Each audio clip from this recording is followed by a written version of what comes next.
ပေးသမျှအားလုံးမင်္ဂလာပါခင်ဗျာကျွန်တော်ရဲ့ channel ကနေပြန်လဲကြိုဆိုလိုက်ပါတယ်နော်ကျွန်တော်ရဲ့ channel လေးကိုလည်း subscribe မလုပ်ခဲ့ရသေးရင် subscribe လုပ်ခဲ့ကြပါဦးနော်ဒီတစ်ခေါက်ကျွန်တော်ဖတ်ပြပေးသွားမယ့်ရုပ်ပြလေးကတော့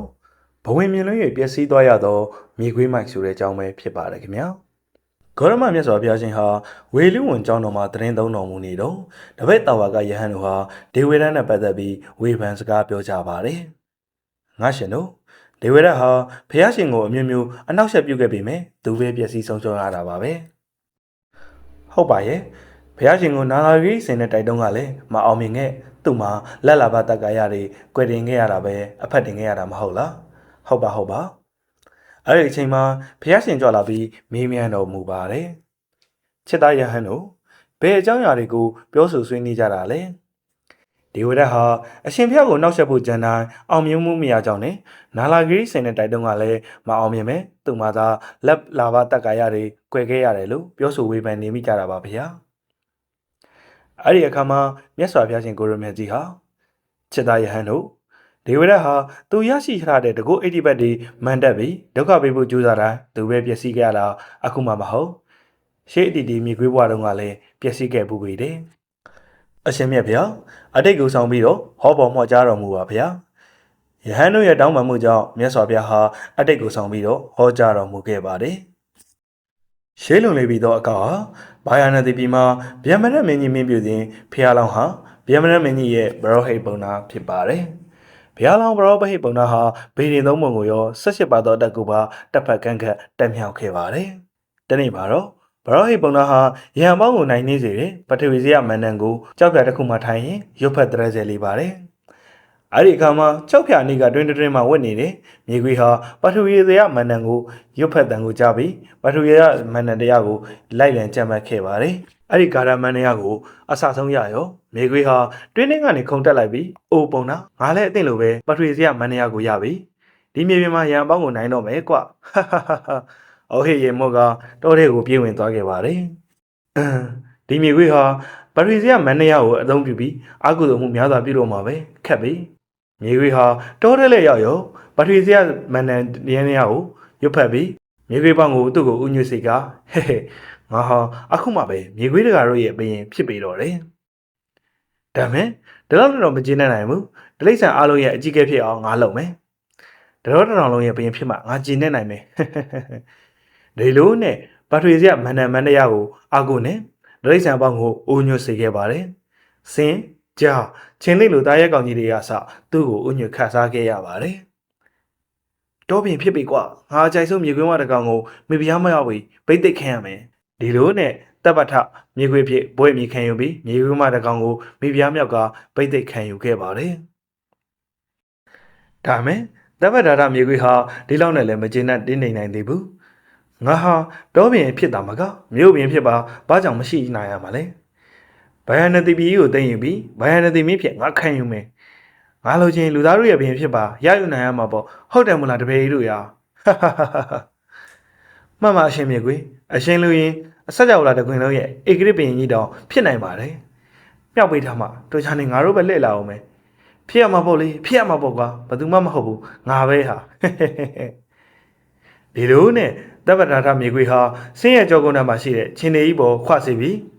စစ်ထွက်ခဲ့ပါတယ်ပထဝီဇယမန္တရာကိုအပြုပြီးဈေးရုံထားတဲ့တိရစ္ဆာန်ပေါင်းစုံတက်ကြီးနဲ့ဘာယာနတိပြည်ကိုဝိုင်းခဲ့ပါတယ်ဟေ့ပြမတက်ငါ့ကိုထိနဲ့အပ်မလားစစ်ပြန်မလားဒါတိရစ္ဆာန်တက်ကြီးဝိုင်းထားတဲ့အတွက်တိုင်းသူပြည်သားတို့ဟာအကြီးကျယ်ခြောက်ချပြီးမြို့တကားကိုပဲအလုံးပိတ်ခါနေခဲ့ကြရပါတယ်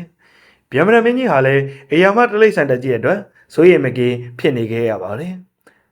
ကဲဝင်မင်းများကြံကြပါဦးငါတို့ဘယ်လိုလုပ်ကြမလို့မှန်လားပါသူတို့ဘက်ကစင်တက်မြင်းတက်ချင်းထိတ်တက်ကြီးတွေနဲ့ပါမင်းကြီးကျွန်တော်မျိုးတို့ဟာလူချင်းသာတိုက်ဖူးတာပါ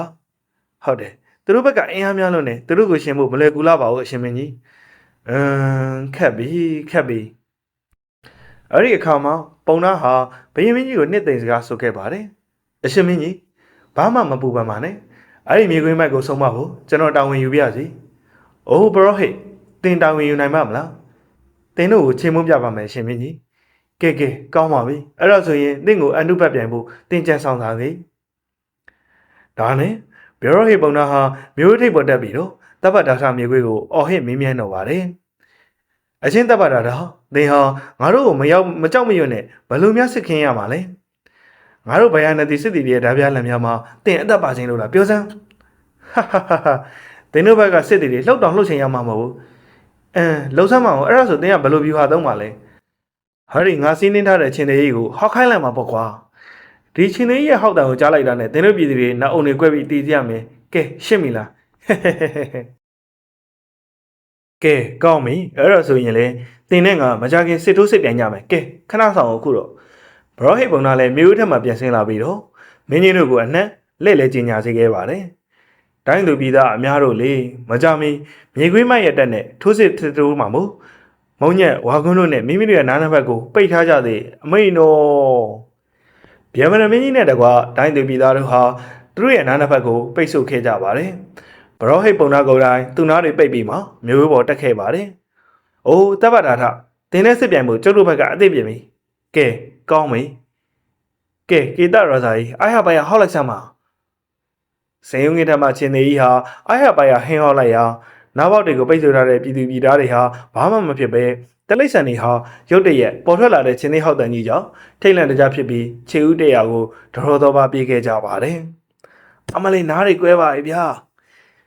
ချင်းသေးကြောကုန်းထက်ကတင်ထားတဲ့စင်ကြီးလဲထိတ်လန့်တကြားနဲ့ခုံပေါက်ပြေးလာချင်းသေးကြီးဟာမြေပြင်ပေါ်ကိုပြုတ်ကျလွင့်စင်သွားရာတပ်ဖက်တာမြေခွေးပါလွင့်စင်ကျသွားခဲ့ပါတယ်။အမလေးဗျအဲ့ဒီခါမှာစင်းနေရဲ့အနေခံရပြီတပ်ဖက်တာမြေခွေးမိုက်ဟာတကူလုံးစစ်စစ်ညံ့ချက်ကြီးလျက်မရှုမလသေပဲဝင်သွားခဲ့ရပါတယ်။ချစ်သားရဟန်းတို့အဲ့ဒီအခါတုန်းကတပ်ဖက်တာမြေခွေးဟာယခုဘဝမှာဒေဝရက်ဖြစ်ပြီးတော့ဗျမနမင်းကြီးဟာတာရိပုတ္တရာဖြစ်ပြီးတယ်။ဘရောဟိပုံနာဟာငါဖျားပဲဖြစ်တယ်။ဒေဝရက်ဟာတပ်ဖတ်ထားမြေခွေးဘွားတော်ကမန်တက်လို့ပျက်စီးခဲ့ရသမျှယခုဘွားမှာလည်းမန်တက်သမျှပျက်စီးခြင်းကိုဖြစ်စေပါတယ်။လောဘကြောင့်ဒေါသကြောင့်မိမိရဲ့စိတ်တဏ္ဍာမှာမောဟမဖုံးမိပါစေနဲ့။အာဟုသူကိုရှောင်ရှားပြီးစိတ်ကိုဖြူစင်အောင်ထားကြရမယ်။သာဓုသာဓုသာဓုပါဗျာ။ဉာဏ်ကြီးတဲ့မြောက်ခေါရမမြတ်စွာဘုရားဟာဝေဒုဝန်ကျောင်းတော်မှာတရင်သုံးတော်မူနေတော့တပည့်တာဝကယဟန်တို့ဟာဒေဝရတ်နဲ့ပတ်သက်ပြီးဝေဖန်စကားဆိုခဲ့ကြပါတယ်။ဒေဝရတ်ဟာငါတို့ရဲ့ဘုရားရှင်ကိုတက်ဖြတ်လုပ်ကြံဖို့ပဲအမြဲလုံးလာပြုတယ်နော်။ဟုတ်ပါရဲ့။သင်ဟာဘုရားရှင်ကိုပဲယံပြုဖို့ပဲစဉ်းစားနေသူပဲ။ယဟန်တို့ရဲ့စကားကိုဘုရားရှင်ကြားတော်မူတဲ့အခါချစ်သားယဟန်တို့ဒေဝရတ်ဟာအခုမှသာငါ့ကိုတက်ရန်ကြံသည်မဟုတ်ရှေးအတီတီဘဝတုန်းကလည်းလောက်ကျန်တက်ဖြတ်ဖို့လုံလပြုပြီးတယ်။ဒါပေမဲ့သူ့အကြံမအောင်ခဲ့ပါဘူး။အတိတ်အကြောင်းကိုဖော်ဆောင်ပြီးဟောပေါ်မှွှကြားပေးတော်မူပါဗျာ။ယဟန်တို့ရဲ့တောင်းပန်လျှောက်ထားမှုကြောင့်မြတ်စွာဘုရားဟာအတိတ်ဇက်ကိုဆောင်လျက်ဟောကြားတော်မူခဲ့ပါတယ်။လွန်လည်ပြီးသောအခါဘာယာနာတိပြည်မှာဗျာမနတ်မင်းကြီးမြင်းပြူနေသည်။ဘုရားလောင်းဟာမြောက်အမျိုးမှဖြစ်ပြီးမြေကမ်းတစ်ခုရဲ့အနားမှာတကောင်နဲ့နေထိုင်ကျဆလို့နေပါတယ်။မြည့်ရဲ့အလယ်မှာကျွန်းငယ်တကျွန်းရှိနေပြီးတော့အဲ့ဒီကျွန်းပေါ်မှာအရသာထူးခြားလာတယ်။တရက်ပိန်နဲ့စတဲ့အသီးကြီးတွေတီးနေခဲ့ပါတယ်။ဘုရားလောင်းတော်မြောက်ဟာအထူးခြားလာတဲ့ခွန်အားရှိသူမို့မြေကမ်းဆက်နဲ့ကျွန်းကြားမှာရှိတဲ့ကြောက်ဖြာတစ်ခုကိုခုန်ကူးလိုက်ပြီးအဲ့ဒီကြောက်ဖြာကနေတဆင်ကျွန်းစီကိုရောက်အောင်ခုန်ကူးလေးရှိပါတယ်။သူဟာရေလေကျွန်းပေါ်ရောက်တယ်ဆိုရင်ပဲတီးတီးတွေကိုအားရပါရခူးဆွစားပြီးမှညနေခင်းရောက်တဲ့အခါမှာဒီဘက်ကန်းစီကိုပြန်လဲခုန်ကူးလက်ပြန်လာခဲ့ပါတယ်။အဲ့ဒီမြေကမ်းခြေမှာမိချောင်းလယ်များဆုံးတွေလည်းမှီတင်းနေထိုင်လျက်ရှိကြပြီ။မိချောင်းမဟာရေလေကျွန်းစီကိုခုန်ကူးသွားလက်ရှိတဲ့မြတ်ကိုမကြာခဏမြင်တွေ့နေရကစိတ်မှာချင်းချင်းဖြစ်ပေါ်ခဲ့ပါတယ်။အဲ့ဒီမြောက်ရဲ့နှလုံးသားကိုစားကျင်လိုက်တာကုကုချောင်းရင်ဒါနဲ့ပဲလင်းဖြစ်တဲ့မိချောင်းဟာပူဇာခံခဲ့ရပါတယ်။မောင်ကြီးအဲ့ဒီမြတ်ကိုဖမ်းပေးပါလား။ဘာလို့ဖို့သူ့ရဲ့နှလုံးသားကိုစားကျင်လို့ဖမ်းပေးပါနော်။ရှင်မရလဲကွာစားကျင်နေဆိုတော့လေဖမ်းပေးရမှာပေါ့ကွာ။ဒါနဲ့ပဲမိချောင်းတီဟာမြောက်ရဲ့လှုပ်ရှားသွားလာမှုတွေကိုစောင့်ကြည့်ခဲ့ခဲ့ပြီးတော့ဟုတ်ပြီ။ဒင်းကမြေကမ်းခြေနဲ့ကျွန်းရဲ့ကြားကကြောက်ဖြာထက်ကိုခုံပြီးကုကလေးရှိတယ်။အဲ့တော့ကြောက်ဖြာဖြင့်ငါ့ကူငါဟန်ဆောင်ပြီးမှဒင်းကိုအမိဖမ်းရမယ်။အဲ့လိုနဲ့မိချောင်းဟာကြောက်ဖြာပေါ်မှာဝက်နေခဲ့ပါတယ်။မြောင်မင်းဟာကျွန်းပေါ်မှာတည်တည်စားပြီးလို့ဝလင်းတဲ့အခါမှာမြေကမ်းခြေစီကိုပြန်ဖို့ဟန်ပြင်ခဲ့ပါတယ်။ညနေတောင်တော်ဆောင်းနေပြီပဲ။သူဟာကျွန်းကနေခုန်ကူးရမယ့်ကြောက်ဖြာစီကိုလှမ်းကြည့်လိုက်ပါတယ်။အဲ့ဒီချိန်မှာသူ့စိတ်ထဲမှာတန်တရားတစ်ချက်ဝင်သွားခဲ့ပါတယ်။အလို ကြောက်ဖြာကြီးကခံတိုင်းနဲ့ကြည့်နေပြီးရေမျက်နှာပြင်ပေါ်မှာတော်တော်ကြီးမြင့်နေပါရောရေကြခြင်းလည်းမဟုတ်ပဲဘလို့ဖြစ်လို့ဒီလောက်ကြောက်ဖြာကြီးကရေပေါ်မှာပေါ်နေရတာတော့အေကန်ကတော့ကြောက်ဖြာပေါ်မှာမိချောင်းတစ်ကောင်တက်ဝင်နေပြီးငါ့ကိုဖမ်းဖို့ကြောက်ဖြာဟန်ဆောင်နေတာပဲဖြစ်ရမယ်ကဲဟုတ်ဆန်းကြည့်အောင်ပါပဲအဲ့ဒါအားနဲ့မြောင်မင်းဟာမြေကမ်းစံမှာရက်တည်ပြီးကြောက်ဖြာကိုလှမ်းခေါ်လိုက်ပါတယ်အိုးကြောက်ဖြာလေးမြောင်မင်းရဲ့ခွန်တန်းကြတော့မိချောင်းကြီးကငြိမ်နေလိုက်ပါတယ်ဒင်းရကြောက်ဖြာကိုမြန်ခေါ်ရတယ်လို့အိုးကြောက်ဖြာလေးအိုးကြောက်ဖြာလေးဘာဖြစ်လို့ဒီနေ့မှစကားမပြောရတာတော့ဟိုနေ့တော့စကားဆုံးပြန်ပြီးတော့မြောင်မင်းရဲ့စကားကိုကြားတဲ့အခါမှာမိချောင်းကြီးဟာဇဝေဇဝါဖြစ်သွားခဲ့ပါတယ်ဟာငါရဲ့ဘိုက်ရဲ့အောက်ကကြောက်ဖြာကမြောက်ခေါ်ရဲဆိုရင်ပြန်ထုလေးရှိတဲ့ကြောက်ဖြာနဲ့တူတယ်မဖြစ်နိုင်ပါဘူးလေဒီတစ်ခါခေါ်ရဲဆိုရင်ပြန်ထုနေမှာပဲအိုးကြောက်ဖြာလေးဗျဘာလို့မြောင်မင်းရဲ့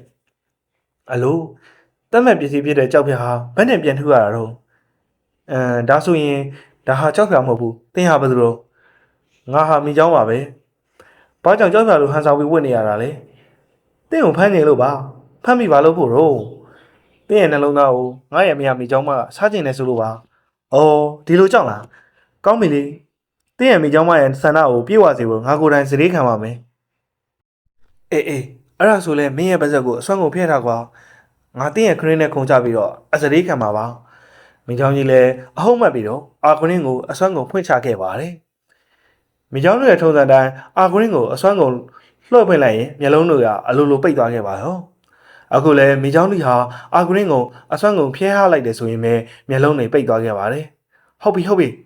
ready 1 2 3မြောင်မင်းဟာကျိုးဆက်ကနေမိချောင်းရဲ့ခေါင်းထိပ်ပေါ်မှာခုံအုပ်လိုက်ပြီးတော့တစ်ချက်ထောက်ကမြေကန်းဆက်စီကိုဆက်ခုံကူးလိုက်ခဲ့ပါတယ်မိချောင်းဟာမြောက်ကူမှဘလို့မှမဖမ်းနိုင်ခဲ့တော့ပါဘူးတော်တော်လေတဲ့မြောက်ပါလားငါရဲ့ခေါင်းထိပ်ကိုကြောက်ဖြာမှတ်နဲ့တစ်ချက်ခုံထောက်ပြီးတော့ကူးသွားခဲ့ပါတယ်